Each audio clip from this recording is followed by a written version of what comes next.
സാമൂഹ്യജീവിയായ മനുഷ്യൻ ഒറ്റപ്പെടുന്നതാണ് അവൻ്റെ ജീവിതത്തിലെ ഏറ്റവും വലിയ ദുരന്തം. ചില പ്രത്യേക സന്ദർഭങ്ങളിൽ ഇത് ആർക്കും സംഭവിക്കാം.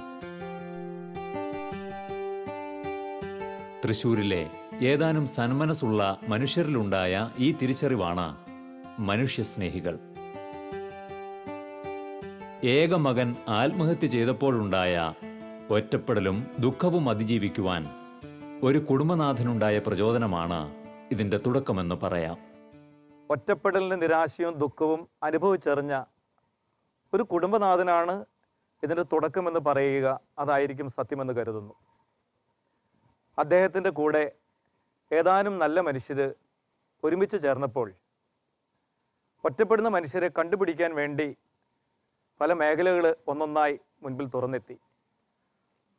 വൃദ്ധമന്ദിരങ്ങൾ, അനാഥശാലകൾ, മാനസിക രോഗികൾ കഴിയുന്ന സ്ഥലങ്ങൾ, ആശുപത്രികൾ, അങ്ങനെ തുടങ്ങി ഒട്ടേറെ സ്ഥലങ്ങളിൽ ഒറ്റപ്പെട്ട് കഴിയുന്ന മനുഷ്യരെ കണ്ടെത്തി അവരുടെ കൂടെ സമയം ചെലവഴിക്കാനും അവർക്ക് പറ്റാവുന്ന കാര്യങ്ങൾ ചെയ്തു കൊടുക്കാനും സാധിക്കുന്ന രീതിയിൽ മനുഷ്യസ്നേഹികളുടെ കൂട്ടായ്മ കഴിഞ്ഞ 3 വർഷമായി പ്രവർത്തിച്ചുകൊണ്ടിരിക്കുകയാണ്. മനുഷ്യസ്നേഹികളുടെ കൂട്ടായ്മയിലേക്ക് കേട്ടറിഞ്ഞ് പലരും കടന്നു വന്നു. ആർക്കും എപ്പോഴും കടന്നു വരാവുന്നതാണ് ഈ കൂട്ടായ്മ. ആരുടെ കയ്യിൽ നിന്നും പണം വാങ്ങാതെ സമയവും നല്ല മനസ്സും അധ്വാനത്തിൻ്റെ ഒരംശവും സന്തോഷപൂർവ്വം ഇതിലുള്ളവർ പരസ്പരം പങ്കുവയ്ക്കുന്നു. ഇതിനിടയിൽ തുറന്നു കിട്ടിയ ഒരു പ്രത്യേക മേഖലയെക്കുറിച്ച് കൂടെ പ്രതിപാദിക്കാൻ ഞാൻ ആഗ്രഹിക്കുകയാണ്. അത് ഹർത്താൽ ദിവസങ്ങളിൽ പട്ടണത്തിൽ വന്ന് ഒറ്റപ്പെട്ടു പോകുന്ന മനുഷ്യരെ കണ്ടെത്തി അവർക്ക് ഭക്ഷണം കൊടുക്കാൻ വേണ്ടി താല്പര്യപൂർവ്വം മുൻപോട്ട് വന്നത് വളരെ സന്തോഷകരമായ അനുഭവമായിട്ട് ഈ കൂട്ടായ്മയുള്ളവർ കരുതുകയാണ്. ഹർത്താൽ ഉണ്ടെന്ന് അറിയുന്ന ദിവസങ്ങളിൽ വീട്ടിൽ നിന്ന് ഭക്ഷണം പാകം ചെയ്ത് തൃശ്ശൂരിലെ പൂരപ്പറമ്പിൽ കൊണ്ടുവന്ന് തുടർ യാത്ര ചെയ്യാൻ കഴിയാത്തവർ, ഹോട്ടലുകൾ അടഞ്ഞു കിടക്കുന്നതിൻ്റെ പേരിൽ ഭക്ഷണം കഴിക്കാൻ പറ്റാത്തവർ, അങ്ങനെയുള്ളവർക്കെല്ലാം ഭക്ഷണം നൽകി അവരത് കഴിക്കുന്നത് കണ്ടപ്പോൾ ഈ കൂട്ടായ്മയിൽ ഉള്ളവർ ഒരുപാട് സന്തോഷം അനുഭവിച്ച പ്രവർത്തനങ്ങളുമായി മുൻപോട്ട് പോയി. ഇതിനിടയിൽ കണ്ടെത്തിയ ഒരു വലിയ മേഖലയാണ് ഏറ്റവും പ്രധാന ശ്രദ്ധ ആകർഷിക്കുന്നത്. തളർന്നുപോയ നിരവധി മനുഷ്യർ, ഇനിയൊരിക്കലും ജീവിതത്തിലേക്ക് തിരികെ വരാൻ കഴിയുമെന്ന് പ്രതീക്ഷയില്ലാത്തവർ, വിവാഹിതരും അവിവാഹിതരും ആ കൂട്ടത്തിലുണ്ട്. പരസഹായം കൂടാതെ ഒന്നും ചെയ്യാൻ കഴിവില്ലാത്ത ഇവരെ കണ്ടെത്തി അവരുടെ വീട്ടിൽ നിന്നും പുറത്തു കൊണ്ടുവന്ന് അവർക്ക് ചെയ്യാവുന്ന ചെറിയ ജോലികൾ അവരെ പരിശീലിപ്പിക്കുന്നു. അവരെപ്പോലെ ദുഃഖമനുഭവിക്കുന്ന മറ്റുള്ളവരെ പരിചയപ്പെടുത്തുന്നു. അങ്ങനെ പരസ്പരം മനസ്സിലാക്കുവാനും അനുഭവങ്ങൾ പങ്കുവയ്ക്കുവാനും അവർക്ക് അവസരമൊരുക്കുന്നു. സമൂഹത്തിലെ വലിയ വ്യക്തിത്വങ്ങളെ ഇവർക്ക് പരിചയപ്പെടുത്തുന്നു. ജീവിതത്തിന് അർത്ഥമുള്ളതായി മനസ്സിലാക്കി കൊടുക്കുന്നു.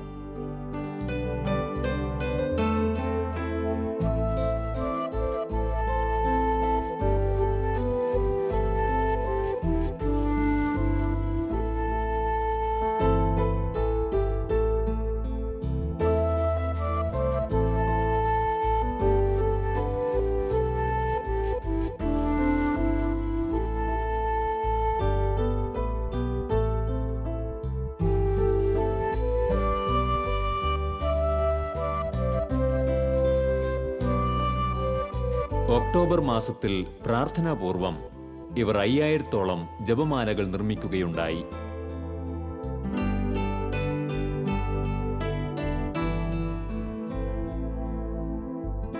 ഈ പ്രവൃത്തിയിലൂടെ ഒരനുഗ്രഹമെന്ന വണ്ണം ചലനശക്തി കുറവായിരുന്ന ഇവരുടെ കൈവിരലുകൾക്ക് ചലനശക്തി വീണ്ടുകിട്ടിയെന്നത് ഇത്തരം പ്രവൃത്തികളുമായി മുന്നോട്ടു പോകുന്നതിന് ഒരു പ്രചോദനമായി മാറി.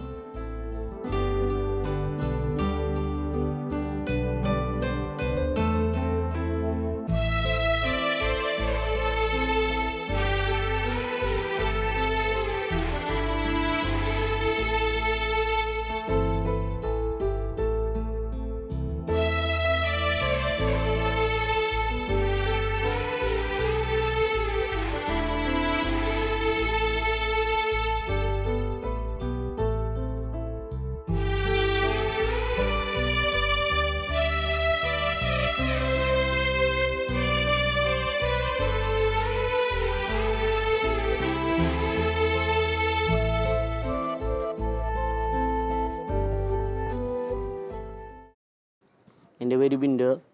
എനിക്ക് 10 വയസ്സിൽ ഈ വയ്യായി വന്നു. അങ്ങനെ ഞാൻ വീട്ടിൽ ഇരിക്കുകയാണ്. അങ്ങനെ ഞങ്ങളുടെ ഈ മനുഷ്യ കൂട്ടായ്മയിൽ ഞാൻ വന്നു. എന്നെ ഇവിടുത്തെ ചേട്ടന്മാർ കൊണ്ടു. അങ്ങനെ എനിക്ക് ക്ലിയർ ഉണ്ടാകുന്ന കഴിവുണ്ടായിരുന്നു. അങ്ങനെ അവർ ഈ സഹോദരന്മാർ എൻ്റെ കഴിവുകൾ പുറത്തേക്ക് അവർ കൊണ്ടുവന്നു. അങ്ങനെ എനിക്ക് എൻ്റെ ഈ കൂട്ടായ്മയിലേക്ക് ചേർന്ന് നിന്നപ്പോൾ എനിക്ക് എൻ്റെ സഹനങ്ങൾ മാറ്റിവെച്ച് ഞാൻ മറ്റുള്ളവർക്ക് വേണ്ടി പ്രാർത്ഥിക്കാനും അവരെ സന്തോഷപ്പെടുത്താനും അങ്ങനെ ഈ കൂട്ടായ്മയിലൂടെ ഞങ്ങൾ എല്ലാവരും ചേർന്ന് പോകുന്നു. കർത്താവിന് മാത്രം പ്രതീകമായിട്ടാണ് ഞങ്ങൾ ശുശ്രൂഷ ചെയ്യുന്നത്. ഒരു കാരണവശാലും നമുക്ക് അവരെ ഇന്നൊന്നും കിട്ടാനില്ല. അതേസമയം നമുക്ക് കൊടുക്കാനുള്ളത് നമുക്ക് എന്ത് കൊടുക്കാൻ പറ്റുമെന്നുള്ളതാണ് ഇപ്പോഴത്തെ കാലഘട്ടത്തിൽ. നമുക്ക് എന്ത് കിട്ടും എന്നുള്ള ചിന്തയാണ് ഇപ്പോൾ നാട്ടിൽ നടന്നുകൊണ്ടിരിക്കുന്നത്. ഞങ്ങളുടെ ഗ്രൂപ്പിനെ പ്രതി ഞങ്ങൾ സംസാരിക്കുന്നത് നമ്മൾക്ക് എന്ത് കൊടുക്കാൻ കഴിയും, അതിനെപ്പറ്റി മാത്രമാണ് നമുക്ക് ചിന്തിക്കാനുള്ളത്. നമ്മൾ ചെയ്തുകൊണ്ടിരിക്കുന്നത് 60ഓളം സ്പൈനൽ കോഡ് തറന്ന രോഗികൾ നമ്മുടെ കൂട്ടായ്മയിലുണ്ട്. ഇതിന് പ്രസിഡന്റോ സെക്രട്ടറിയോ മറ്റ് ട്രഷറോ ആരുമില്ല. കർത്താവാണ് ഇതിനെ നിയന്ത്രിക്കുന്നത്. ഒരു കാരണവശാലും നമുക്ക് ഇതേവരെ ഒരു തടസ്സമില്ലാതെ എല്ലാ ശുശ്രൂഷകളും നടന്നു പോകാൻ ദൈവം നമ്മളെ അനുഗ്രഹിച്ചിട്ടുണ്ട്. ഇവിടെ സഹായിക്കുന്നവർക്കും സഹായം സ്വീകരിക്കുന്നവർക്കും ഒരുപോലെ ഈ പ്രവൃത്തി സന്തോഷം നൽകുന്നു എന്നതാണ് ഇതിൻ്റെ പ്രത്യേകത. ജീവിതത്തിൽ തളർന്നിട്ടുണ്ടെങ്കിലും ഒട്ടേറെ മേഖലകളിൽ മറ്റു മനുഷ്യർക്ക് മാതൃകയാണെന്ന് തിരിച്ചറിയാൻ ഇവരോട് ചേർന്നുള്ള പ്രവർത്തനങ്ങൾ എന്നെ സഹായിക്കുകയാണ്. അവർ ഞങ്ങൾ വിളിച്ചു കൂട്ടുമ്പോൾ അവർ രോഗികളെപ്പോലെയല്ല ഞങ്ങളുടെ മുൻപിലേക്ക് കടന്നു വരുന്നത്. രോഗികളെപ്പോലെയല്ല ഞങ്ങൾ അവരെ കാണുന്നത്. മറിച്ച് ജീവിതത്തിൻ്റെ ഒട്ടേറെ വലിയ പാഠങ്ങൾ പഠിപ്പിക്കാൻ കഴിവുള്ള വലിയ വ്യക്തിത്വങ്ങളായിട്ട് അവർ തിരിച്ചറിയുകയാണ്. 10-15 വർഷങ്ങളായി തളർന്ന് കട്ടിലിൽ കിടക്കുന്ന ഭർത്താവിനെ ജീവന് തുല്യം സ്നേഹിക്കുന്ന ഭാര്യമാർ ഈ കൂട്ടത്തിലുണ്ട്. തളർന്നുപോയ ഭർത്താവിൻ്റെ കൂടെ നിന്ന് അദ്ദേഹത്തിന് എല്ലാ കാര്യങ്ങളും സന്തോഷപൂർവ്വം ചെയ്തു കൊടുക്കുന്ന ജീവിത പങ്കാളികൾ ഈ കൂട്ടത്തിലുണ്ട്. ഭാര്യമാർ ഭർത്താവിനെ സന്തോഷപൂർവ്വം ശുശ്രൂഷിക്കുന്നത് കണ്ട് വളർന്നു വരുന്ന കുട്ടികൾ ഈ കൂട്ടത്തിലുണ്ട്. ഇതൊരു സ്നേഹത്തിൻ്റെ കൂട്ടായ്മയാണ്. എൻ്റെ ഈ അപകടത്തിന് ശേഷം എൻ്റെ സകല കാര്യങ്ങളും എൻ്റെ ഭാര്യ ചെയ്തു തരണം. എൻ്റെ ഭാര്യയാണെന്നല്ല, എൻ്റെ മദർ തെരേസ എന്നാണ് ഞാൻ പറയുക. കാരണം ഈ 17 വർഷം കഴിഞ്ഞു എൻ്റെ വയറ്റിൽ നിന്ന് എടുക്കുന്നത് കംപ്ലീറ്റ് ഗ്ലൗസ് ഇട്ട് ഭാര്യയാണ് ചെയ്യുന്നത്. എനിക്ക് ആ കാര്യങ്ങളൊന്നും ചെയ്യാൻ പറ്റില്ല. ഇന്ന് എന്നെ സന്തോഷത്തോടു കൂടി വളരെ ദൈവീകമായ ഇടപെടലോടുകൂടി എന്നെ വളരെ ഇതായി ഭാര്യ ശുശ്രൂഷിക്കുന്നു. അതിൽ ഞാൻ എത്ര ദൈവത്തിനെ എന്താ പറയുന്നതെന്ന് എനിക്കറിയില്ല. അതുപോലെ ഞങ്ങളുടെ അനുദിന ജീവിതത്തിൽ ഞങ്ങൾ സന്തോഷത്തോടു കൂടി സമാധാനത്തോടു കൂടി ജീവിക്കണം. ഞങ്ങളുടെ കുടുംബം, മാതാപിതാക്കളുണ്ട്, മകനുണ്ട്. ഞങ്ങൾ സന്തോഷമായി ജീവിക്കുന്നു. ഇപ്പോൾ ഈ മനുഷ്യസ്നേഹി കൂട്ടായ്മയിലേക്ക് വന്നപ്പോൾ അതിലും വലിയ മക്കളാണ് ഇവിടെ ഞങ്ങൾക്ക് കണ്ടുമുട്ടാൻ പറ്റിയത്. കാരണം മനുഷ്യസ്നേഹികളെന്ന് പറഞ്ഞാൽ ദൈവത്തിൻ്റെ സ്നേഹവും കരുണയും അവരുടെ ഹൃദയങ്ങളിൽ നിറഞ്ഞിരിക്കുകയാണ്.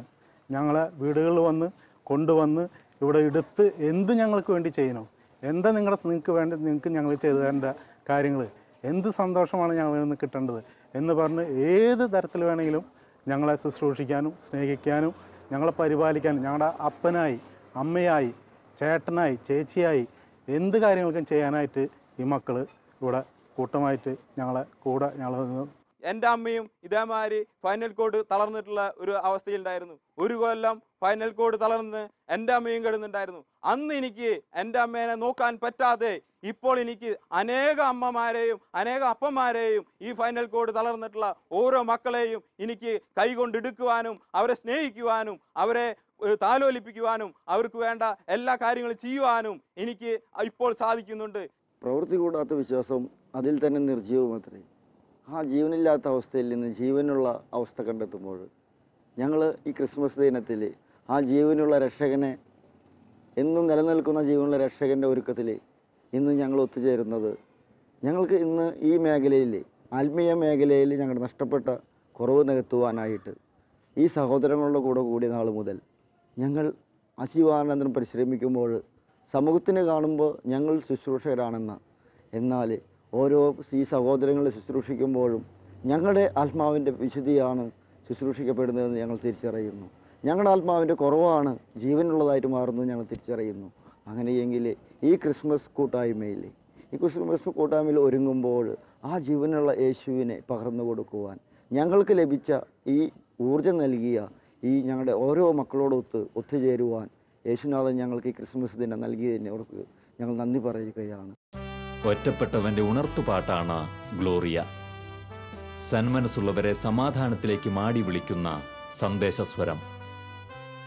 അതു കേട്ടുണർന്നവരാണ് മനുഷ്യസ്നേഹികൾ. മനുഷ്യന് കൂട്ടുകാരനാകാൻ ദൈവം വിണ്ണിൽ നിന്ന് മണ്ണിൽ അവതരിച്ചതാണല്ലോ ക്രിസ്മസ്. ക്രിസ്മസ് മനുഷ്യനിൽ ദൈവത്തെ കണ്ടതാണ്. പുൽക്കൂട്ടിൽ പിള്ളക്കച്ചകളിൽ പൊതിഞ്ഞ ആ ശിശുവിലെ ദൈവമുണ്ടെന്നുള്ള തിരിച്ചറിവാണ് ക്രിസ്മസ്. എന്നൊക്കെ സഹോദരനിൽ ദൈവം ഉണ്ടെന്ന് കാണാൻ നമുക്ക് കഴിയുമോ, അന്നൊക്കെ ക്രിസ്മസ് ഉണ്ട്. ഒരുപക്ഷെ പിള്ളക്കച്ചകളിൽ പൊതിഞ്ഞ ദിവ്യ ശിശുവാണ് ഈ പ്രിയപ്പെട്ട സഹോദരന്മാരിലെല്ലാവരിലും ഇന്ന് സംജാതമായിട്ടുള്ളത്. ഇവരെല്ലാവരും ബേത്ലഹേമിലെ പുൽക്കൂടുകളാണ്. ഒരുപക്ഷെ സമൂഹത്തിലെ ഇവർ ഭാരമായിരിക്കാം, വീട്ടുകാർക്ക് താങ്ങാനാകാത്ത ചുമടായിരിക്കാം. പക്ഷേ ഇവരെല്ലാവരും ഒന്ന് ചേർന്നപ്പോൾ എന്ത് സന്തോഷമാണ്. മനുഷ്യസ്നേഹികൾ ഒരുപക്ഷെ വിശുദ്ധ നാട്ടിലെ ബേത്ലഹേമിലേക്ക് യാത്ര ചെയ്ത് തീർത്ഥാടനം നടത്തിയിട്ടുണ്ടാകില്ല. ഇവരുടെയൊക്കെ വീടുകളിലേക്ക് മനുഷ്യസ്നേഹികൾ തീർത്ഥാടനം നടത്തി.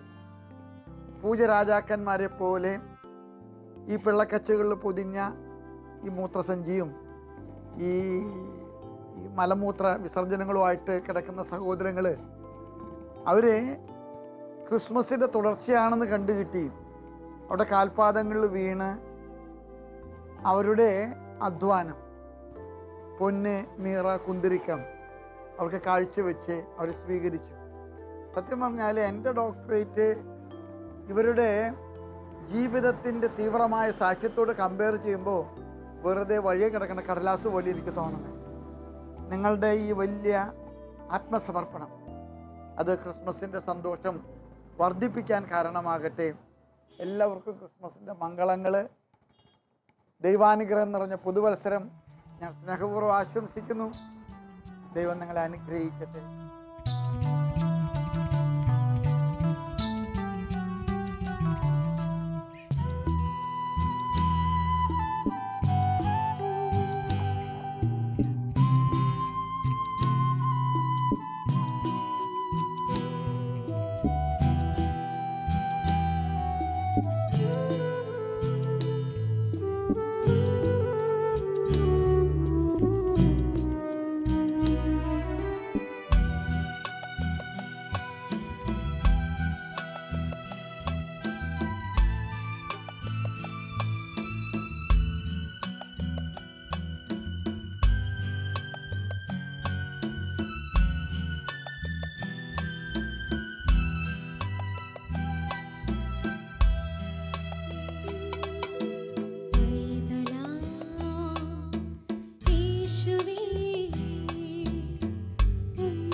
പണമോ പ്രതാപമോ ആരോഗ്യമോ രോഗമോ പണ്ഡിതനോ പാമരനോ പുരുഷനോ സ്ത്രീയോ സന്യസ്തനോ അൽമായനോ എന്ന വ്യത്യാസമില്ലാതെ ഒറ്റപ്പെട്ടവരെ കണ്ടെത്തി ഒരിറ്റു സ്നേഹത്തിനായി ദാഹിച്ചിരുന്ന അവരിൽ ദൈവസ്നേഹത്തിൻ്റെ അനുഗ്രഹമഴയായി പെയ്തിറങ്ങുകയാണ് മനുഷ്യസ്നേഹികൾ.